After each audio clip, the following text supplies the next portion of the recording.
So you're 22, 23, you're running a very successful business already. I mean, we know what the kind of future of Social Chain then became, because it went on to be 700 employees, like a pretty significant exit for you both. How do you think you kind of taking control of your personal life, if you like, or you as an individual, and like kind of rehoming your heart, if you like, and you know, all that kind of stuff, how do you think that impacted your ability at work? Because like I've openly said on this podcast before, I've had years of therapy. I think that therapy is a spa day for your brain, and I think you should take it often. I would love to have kind of perks and benefits for our team to be able to do that as well. I think it's also made me a better mother, a better friend, a better employer, a better leader, because I can understand when someone else is in pain and kind of recognize signs of, okay, that person's not performing well, but why? Yep. As opposed to they're not performing well, so fuck off. Yep.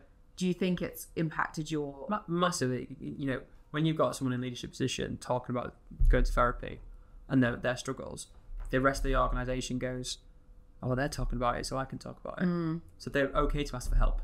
So therefore, we can create a really open culture of people asking for help. If they're struggling in anything in their lives, be it personal, professional, people know they can come to us. And, like hiring people, it's, if they're not doing a good job, it's not because they're not capable. They might, we're all an emotional glass, and some people will send us over the top. So for me, it allowed people to come to me. A lot of people in the business came to me as kind of mental health champion, or whatever you want to call it, in terms of like knowing that I'll listen and there's something can be done about it. So that was great. And when that's and did people come to you? Yeah, all the time. People will come to me. I'm not struggling with this, I'm struggling with that, I'm struggling with this, all the time. And that was just, and people talk about radical transparency in businesses, open door policy for founders. That was it. I've got a group on WhatsApp which is called OTT, which is okay time to talk. That is literally the group of people who would come to me and ask for me for support and stuff. We'd go out and have coffees every once a week and just talk about things and that. And that was like a real thing that people loved, because it made them better people. So that made me a better leader. But then also, as I said before, the emotional stress and strain of what was about to come, I felt invincible. I felt like I had a superpower. My rationale was, if I could go sober, I could do anything. So I ran a marathon. Sober just because I did. But like sobriety for me was like, it was my greatest achievement. Still is my greatest achievement. So I hang my anything being like, okay, if I can do that, I genuinely believe I could do anything. It's very different, and I hope you don't take this as me kind of poo-pooing what you've been through, but I feel in a similar way about going through a divorce. Yeah, everyone's got their ultimate. I feel like that if I can survive this, this is the worst thing I can possibly go through right now. Like it's bad, and I feel like I can do it, and I feel like if I can make it through the other side, then I can do anything. Yeah, so everyone's got a summit. Yeah, you know the thoughts and feelings you had before everything started, and you looked at that mountaintop and thought, how am I going to do this? How am I going to achieve that? Or how am I going to survive?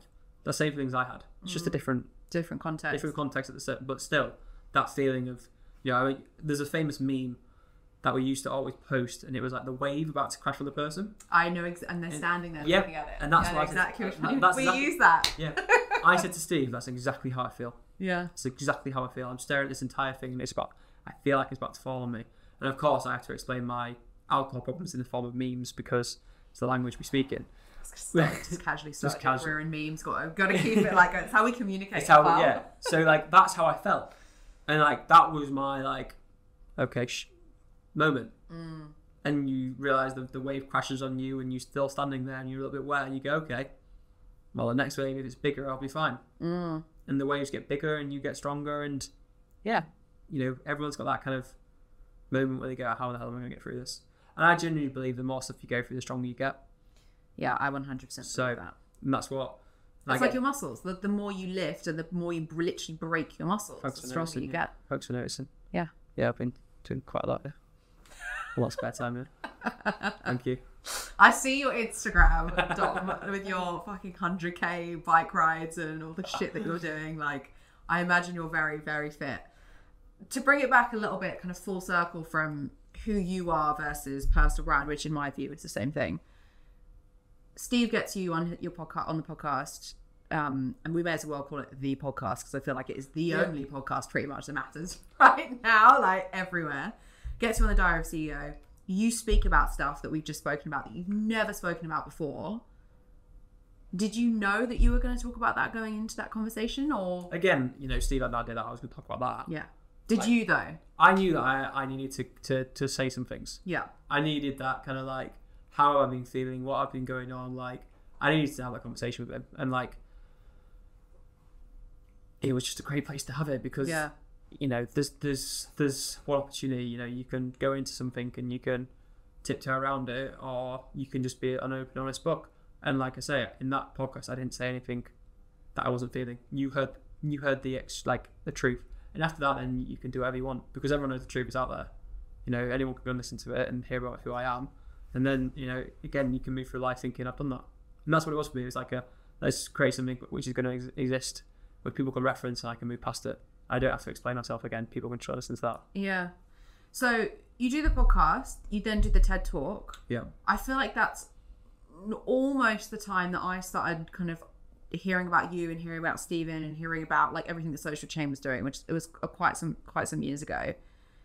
You've gone from, as I said earlier, what I would say is like a nervous version of Dom to now like super, like even just the way you're sitting, like it's like old friends or whatever, super confident, super comfortable, and that's obviously been a journey. You mentioned freight training, you mentioned all those things.